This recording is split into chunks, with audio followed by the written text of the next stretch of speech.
Hello दोस्तों, मैं राहुल राजपूत स्वागत करता हूं आप सभी का हमारे YouTube चैनल नोटबुक लाइव पर। तो दोस्तों, अब तक हमने राजस्थान के लोक देवताओं के बारे में जाना और आज से हम शुरू करने वाले हैं राजस्थान की लोक देवियों के बारे में। और राजस्थान की लोक देवियों में सबसे पहले हम करणी माता के बारे में जानेंगे। करणी माता के बारे में हम उनकी कुछ कहानियों के बारे में जानेंगे। इसके अलावा उनके विवाह के बारे में, उनके मंदिर की विशेषताओं के बारे में और जानेंगे, उनके अन्य नामों के बारे में जानेंगे, कहानी उनके जन्म के बारे में। तो चलिए दोस्तों शुरू करते हैं। तो इनका जन्म हमें देखने को मिलता है आश्विन शुक्ल सप्तमी को। करणी माता का जो जन्म हमें देखने को मिलता है विक्रम संवत 1444 आश्विन शुक्ल सप्तमी के दिन। विक्रम संवत 1444 आश्विन शुक्ल सप्तमी को। अगर स्थान विशेष के बारे में पूछे तो जोधपुर के फलोदी सुआप गांव में देखने को मिलता है। और अगर बात करें हम इनके बचपन के नाम की तो इनके बचपन का नाम हमें रिद्धिबाई देखने को मिलता है। देखिए, जन्म होता है आश्विन शुक्ल सप्तमी, विक्रम संवत के आधार पर पूछे तो 1444। और बात करें स्थान विशेष के संबंध में तो जोधपुर के फलोदी के सुआप गांव में देखने को मिलता है। बात करते हैं इनके बचपन के नाम के बारे में तो इनका बचपन का नाम हमें रिद्धिबाई देखने को मिलता है। इसके अलावा बात करते हैं इनके मंदिर की विशेषता के बारे में तो इनके मंदिर में जो चूहे होते हैं उनको काबा कहते हैं। चूहे यानी कि सफेद चूहे, काले चूहों को नहीं, जो सफेद चूहे होते हैं उनको काबा कहा जाता है। और इन सफेद चूहों के जो दर्शन होते हैं उनको बहुत ही दुर्लभ माना जाता है। कहा जाता है कि सफेद चूहे को देखने पर कोई मन्नत मांगी जाए तो वो पूरी होती है। और बात करते हैं इनके अवतार अर्थात इनके प्रतीक के बारे में। करणी माता का जो प्रतीक माना जाता है, जो अवतार माना जाता है, वह सफेद चील को माना गया है। और आगे चलने पर हम देखते हैं कि इनका जो मेला लगता है चैत्र और आश्विन माह, चैत्र और आश्विन माह के नवरात्रों में इनका मेला लगता है। चैत्र और आश्विन माह के नवरात्रों में इनका मेला देखने को मिलता है। इसके अलावा बात करते हैं इनके जो मंदिर है उसके अंदर जो पूजा की जाती है उस पूजा को चिरजा कहते हैं। और ये दो प्रकार की होती है। देखिए, इनके मंदिर में जो पूजा की जाती है वह चिरजा कहलाती है। और ये चिरजा दो प्रकार की होती है। पहला प्रकार हमें देखने को मिलता है उस माहौल में जहां पर शांतिमय वातावरण हो, अर्थात जब हंसी खुशी का माहौल होता है, कोई परेशानी नहीं होती है, तो एक आरती उस समय की जाती है। और दूसरी आरती हमें देखने को मिलती है किसी विपत्ति के समय, अर्थात मान के चले कि कोई युद्ध है तो उस युद्ध में जाने से पहले इनकी आरती की जाती है, तो वह भी एक विपत्ति का समय है। तो जानते हैं इनकी पहली आरती के बारे में। जो इनकी पहली आरती है उसको धड़ाऊ कहा जाता है और ये आरती विपत्ति के समय की जाती है। अर्थात मान लेते हैं कि भाई कोई युद्ध चल रहा है और उस समय हम इनकी आरती करेंगे ताकि ये हमें आशीर्वाद दे युद्ध में विजय के लिए। तो विपत्ति वाला जो समय है उसके अंदर जो आरती की जाती है उसको घड़ाऊ कहते हैं। और बात करें शांति के समय, शांति के समय जो इनकी आरती की जाती है उसको संगाऊ कहते हैं। संगाऊ और घड़ाऊ ध्यान रखिएगा, संगाऊ होती है शांति के समय, घड़ाऊ होती है विपत्ति के समय। अब आगे चलने पर देखने को मिलता है कि करणी माता जो है उनको अपनी कुल देवी के रूप में कौन पूजते हैं तो इनको अपनी कुल देवी के रूप में एक तो चारणों के द्वारा और बीकानेर के राठौड़ों के द्वारा इनको कुल देवी के रूप में पूजा जाता है। तो कुल देवी के रूप में चारणों के द्वारा, इसके अलावा बीकानेर के जो राठौड़ है, राजवंश है, उनके द्वारा इन्हें अपनी कुल देवी के रूप में पूजा जाता है। बात करते हैं अगली जानकारी की तो हमें देखने को मिलता है जो तेम्बड़ राय माता थी इनकी ये पूजा किया करते थे। अर्थात करणी माता स्वयं तेम्बड़ राय माता की पूजा करती थी। अब तेम्बड़ राय माता कौन है? जब हम तेम्बड़ राय माता के बारे में पढ़ेंगे तो हम इसका वर्णन भी कर लेंगे।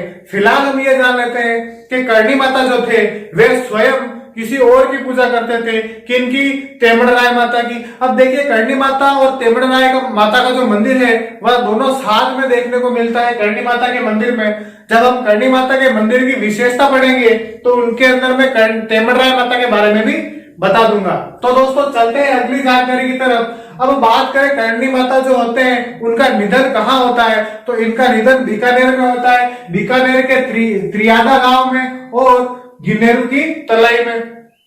तो एक बार शुरू से देख लेते हैं, फिर इनके अन्य नामों के बारे में जानेंगे।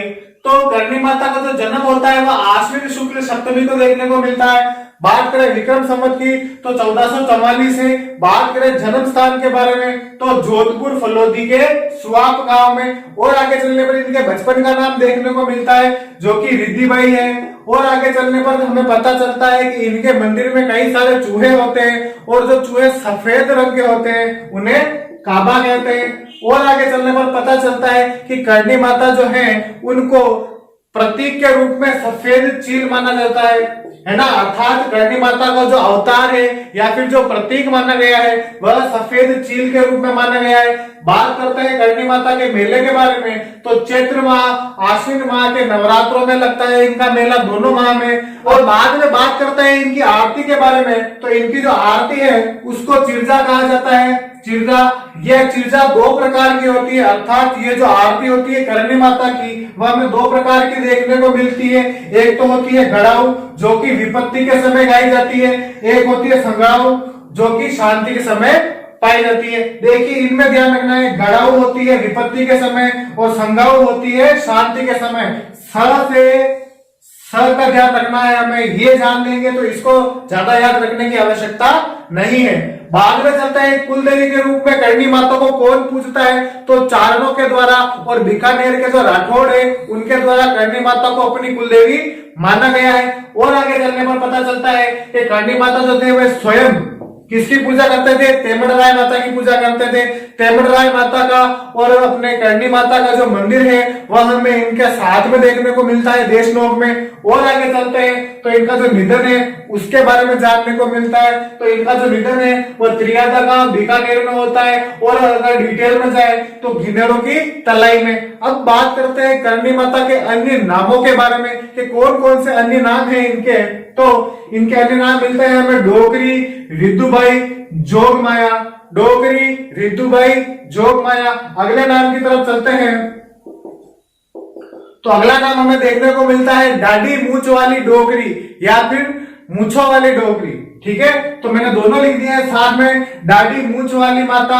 ठीक है, बात करें अगले नाम की तो हिंगलाज माता का अवतार। देखिए इनके जो पिता होते हैं, करणी माता के जो पिता होते हैं वो हिंगलाज माता के बड़े ही उपासक होते हैं, यानी कि वो इनके बहुत बड़े भक्त होते हैं। तो हिंगलाज माता इनके पिता को आशीर्वाद देती है कि मैं तुम्हारी बेटी के रूप में जन्म लूंगी।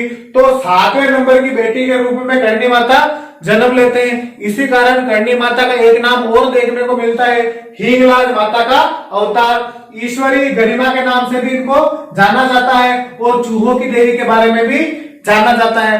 तो अब दोस्तों आगे हम जानेंगे इनके मंदिर के बारे में और बाद में हम बात करेंगे इनके विवाह के बारे में। इनका जो विवाह होता है उसकी कहानी भी जानेंगे। चलिए दोस्तों शुरू करते हैं। तो दोस्तों बात करते हैं अब करणी माता के विवाह के बारे में। तो करणी माता का जो विवाह हमें देखने को मिलता है वह देपाजी नाम के एक युवक के साथ देखने को मिलता है। बाद में करणी माता के द्वारा देपाजी को अपना चमत्कार दिखाया जाता है। चमत्कार के रूप में वह देपाजी को अपना देवी का अवतार दिखाते हैं। बाद में जो देपाजी होते हैं उनका विवाह होता है गुलाबो नाम की एक लड़की के साथ और वह लड़की होती है करणी माता की छोटी बहन। बाद में गुलाबो और देपाजी से जो पुत्र प्राप्त होता है उसका नाम लक्ष्मण रखा जाता है और इस लक्ष्मण नाम के युवक को गोद ले लिया जाता है करणी माता के द्वारा।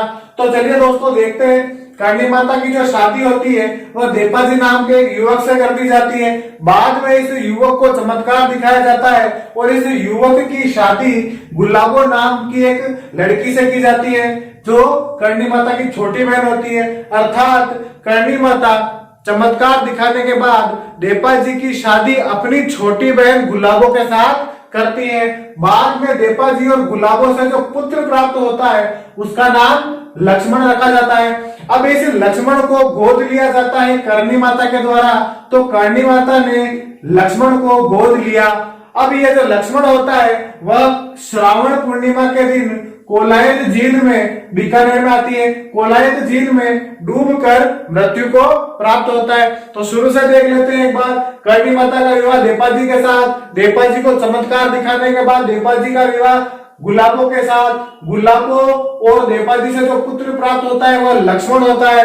लक्ष्मण को गोद लिया जाता है करणी माता के द्वारा, और बाद में ये जो लक्ष्मण होता है वह श्रावण पूर्णिमा के दिन कोलायत झील में डूब जाता है और मृत्यु को प्राप्त होता है। और उसके बाद से चारण जाति के जो लोग होते हैं वह कोलायत झील में नहाते नहीं है। तो ये लोग मेले में तो जाते हैं लेकिन इस झील में नहाते नहीं है। तो चारण जाति के जो लोग होते हैं वह कोलायत झील में नहीं नहाते हैं। कपिल मुनि का जो मेला लगता है वहां पर घूमने जाने वाले जो लोग होते हैं वह इस झील में स्नान भी करते हैं, लेकिन ये लोग मेले में तो जाते हैं चारण जाति के लोग, लेकिन वहां पर झील में जाकर स्नान नहीं करते हैं। अब बात करते हैं कोलायत झील बीकानेर के बारे में। तो यहाँ पर है ना कपिल मुनि का मेला लगता है पूर्णिमा के दिन, कार्तिक पूर्णिमा के दिन। और बात करेंगे कपिल मुनि कौन थे, तो सांख्य दर्शन के प्रणेता, सांख्य दर्शन के प्रणेता होते हैं। अब दोस्तों आगे बढ़ते हुए बात करते हैं कि करणी माता के द्वारा और विशेष कार्य क्या क्या किए गए।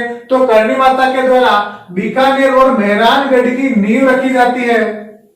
करणी माता ने नींव रखी बीकानेर की और मेहरानगढ़ की, है ना। तो मेहरानगढ़ और बीकानेर की जो स्थापना की जाती है वह करणी माता के आशीर्वाद से की जाती है। अब बात करते हैं कि भाई करणी माता सबसे पहले बीकानेर में किस स्थान पर प्रकट हुई, यानी कि आती है। तो करणी माता जो होते हैं वह बीकानेर में सर्वप्रथम नेहड़ी नामक स्थान पर प्रवेश करते हैं। अब इस नेहड़ी नामक स्थान पर एक वृक्ष होता है जो जाला वृक्ष के नाम से जाना जाता है। इस जाल वृक्ष के नीचे करणी माता के द्वारा दही भिगोने का काम किया जाता है। अब दोस्तों यहाँ पर हमारी जानकारी जो होती है पूरी। अब बात करेंगे हम करणी माता के जो मंदिर है उनकी विशेषताओं के बारे में, तो विस्तार से पढ़ेंगे उनके मंदिर की विशेषताओं के बारे में। तो दोस्तों अब बात करते हैं करणी माता के मंदिर की जानकारी के बारे में। तो करणी माता का जो मंदिर है वह किसके द्वारा बनाया जाता है, कौन इनके मंदिर का निर्माण प्रारंभ करता है और कौन इनके मंदिर के निर्माण को पूरा करता है। इसके अलावा जानेंगे कि इनके मंदिर का जो आधुनिक स्वरूप, आधुनिक यानी कि आज का जो स्वरूप देखने को मिलता है उसका निर्माण किसने करवाया, और जानेंगे इनके मंदिर के अन्य नामों के बारे में। तो सबसे पहले जानते हैं कि इनका मंदिर कहाँ है। तो करणी माता का जो मंदिर है वह देशनोक बीकानेर में देखने को मिलता है। इसके अलावा इनके जो मंदिर है उसे चूहों का मंदिर भी कहा जाता है और इनके मंदिर को मठ भी कहते हैं। ठीक है, तो दो नाम देखने को मिलते हैं। चूहों का मंदिर, चूहों की अधिकता के कारण इनके मंदिर को चूहों का मंदिर कहा जाता है अन्य नाम के रूप में। और बात करें एक और नाम की, तो एक करणी माता के मंदिर को मठ भी कहा जाता है। कारण क्या है कि इनका जो मंदिर है उसका जो ऊपर की आकृति है वह उल्टे कटोरे के समान है, यानी ये जो मंदिर है इनका जो ऊपर का भाग देखने को मिलता है वह उल्टे कटोरे के समान देखने को मिलता है। अब उल्टे कटोरे के होने के कारण इनके मंदिर का एक नाम और मिलता है जिसे मठ कहते हैं। अब बात करते हैं इनकी अन्य जानकारी के बारे में। तो मंदिर का निर्माण जो प्रारंभ किया वो भीखा जी के द्वारा किया जाता है। बात करें इस मंदिर का निर्माण किसके द्वारा पूर्ण किया जाता है, तो जेठ सिंह के द्वारा किया जाता है। बात करते हैं इनके मंदिर के निर्माण का जो आधुनिक स्वरूप यानी वर्तमान स्वरूप जो हम देख रहे हैं उसका निर्माण किसने करवाया, तो गंगा सिंह के द्वारा करवाया जाता है। अब बात करते हैं कि इनका जो मंदिर है देशनोक में, उस मंदिर के अंदर दो बड़े कड़ाव देखने को मिलते हैं, दो बड़े कड़ाव। तो इन कड़ावों को सावन भादो के नाम से जाना जाता है। सावन भादवा, सावन भादवा के नाम से जाना जाता है। ये दो बड़े कड़ाव हैं। अब बात करें अभी सावन भादव के नाम से और अन्य चीजें भी हमें देखने को मिलते हैं जैसे कि नहर, झील। तो आइए उनके बारे में जानते हैं। नोट करिए कि सावन भादवा महल जो है वह डिग भरतपुर में है, सावन भादव झील जो है वह सिरोही में है और सावन भादव नहर जो है वह कोटा में।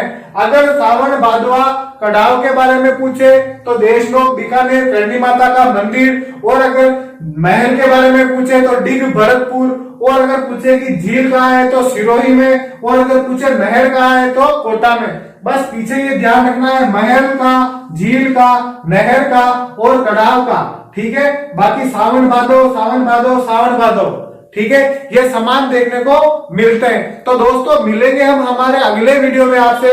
हमारे YouTube चैनल को सब्सक्राइब करें, वीडियो को लाइक करें और शेयर करें।